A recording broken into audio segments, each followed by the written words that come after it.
America NATO और European union को भारत के खिलाफ सख्त होने के निर्देश दे चुका था, लेकिन इन दोनों ने ही भारत के आसपास भटकना सही नहीं समझा। यही वजह है कि अमेरिका अब और भड़क चुका है। तो उधर भारत ने भी अपने यूरेशियन इकोनॉमिक यूनियन के देशों के साथ एक बड़ी डील घुमाता नजर आया है। अपडेट्स पर ध्यान दें तो अमेरिका की एक बात भी ना मानकर भारत ने उसको भड़का दिया है। यही वजह है कि पीटर नवारो के चुप हो जाने के बाद हावर्ड लुटनिक एक्टिव होते नजर आए हैं, जहां उन्होंने कुछ ऐसा कह दिया है जिससे आप अपनी हंसी रोक नहीं पाएंगे। दरअसल US commerce secretary Howard Lutnick ने साफ वार्निंग दी है कि अगर भारत ने अमेरिकी मक्का नहीं खरीदा तो भारत को अमेरिकी मार्केट तक की पहुंच नहीं मिलेगी। मतलब लुटनिक का कहना है कि भारत और अमेरिका का जो व्यापार है वो एक तरफा है। भारत अमेरिका को सामान बेचता है, लेकिन अपने बाजार में अमेरिकी उत्पादों की भारी टैक्स लगाकर रोक लगाता है। मतलब यहाँ साफ देखा जा सकता है अमेरिका की नज़र भारत के सिर्फ मार्केट पर है और उसको किसी से मतलब नहीं है।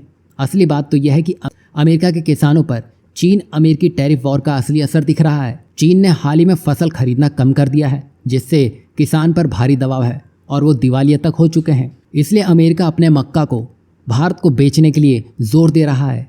यही नहीं, लुटनिक ने कहा है कि भारत 1.4 बिलियन पॉपुलेशन को लेकर दुनिया के मार्केट में अपनी पावर दिखाता है, लेकिन अमेरिकी किसानों से मक्का खरीदने में उसको कोई भी इंटरेस्ट नहीं दिखता। मतलब आप देख सकते हैं अमेरिका यहाँ कितना डेस्परेट दिख रहा है कि भारत उससे कैसे भी करके मक्का खरीद ले। पहले जहाँ रूस से तेल खरीदने को लेकर तनाव था, वहीं अब अमेरिका ने भारत के कृषि बाजार को खोलने का मुद्दा बना दिया है। अमेरिका को पता है कि हाल ही में एफटीए को लेकर भारत और अमेरिका साथ बैठने वाले हैं। तभी इस तरह का मुद्दा सामने उठाना एक तरह से सिग्नल है कि अमेरिका क्या चाहता है और वो भारत से क्या मनवाना चाहता है। यही वजह है कि मक्के का टॉपिक इस समय उठा दिया गया है।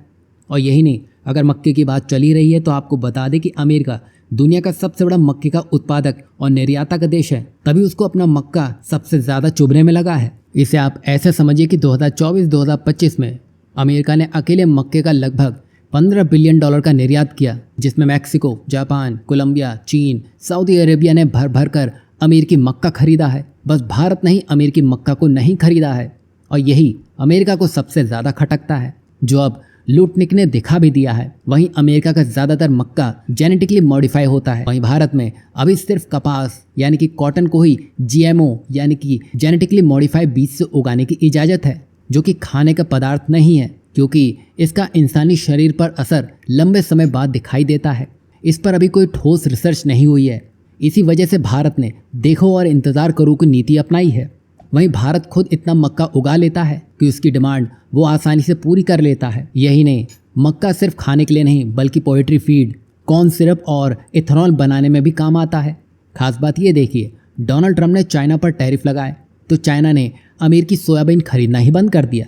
इसका सीधा नुकसान उनके किसानों को हुआ। कई तो बैंकक्रप्ट हो गए और कई को तो अपनी ज़मीन तक बेचनी पड़ गई। तो उसका असर वो भारत से निकालने की कोशिश कर रहा है।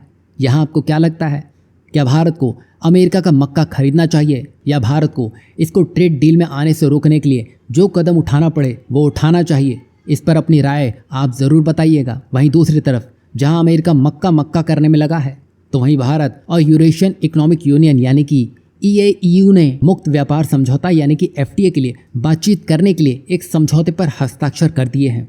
अब इस समझौते से एफटीए की पूरी प्रक्रिया और नियम तय होंगे, जिससे बातचीत को एक व्यवस्थित रूप मिलेगा। मतलब जहां भारत के ऊपर अमेरिका दबाव बनाने में लगा है, वहीं भारत ज़्यादा से ज़्यादा देशों को जोड़ते हुए अपने लिए मजबूत एफटीए की दीवार खड़ी करने में लगा है। इसे ऐसे समझिए कि भारत और यूरेशियन इकोनॉमिक यूनियन यानी कि ईएईयू का आपसी व्यापार 2024 में $70 बिलियन तक पहुंच चुका था, जो 2023 से 7% ज़्यादा है। वहीं इसमें रूस, बेलारूस, आर्मेनिया, कजाकिस्तान, किर्गिस्तान आते हैं। मतलब यहाँ भारत सेंट्रल एशिया में अपनी पकड़ मजबूत करने की कोशिश में है, ताकि चीन को भी यहाँ आने से रोका जा सके।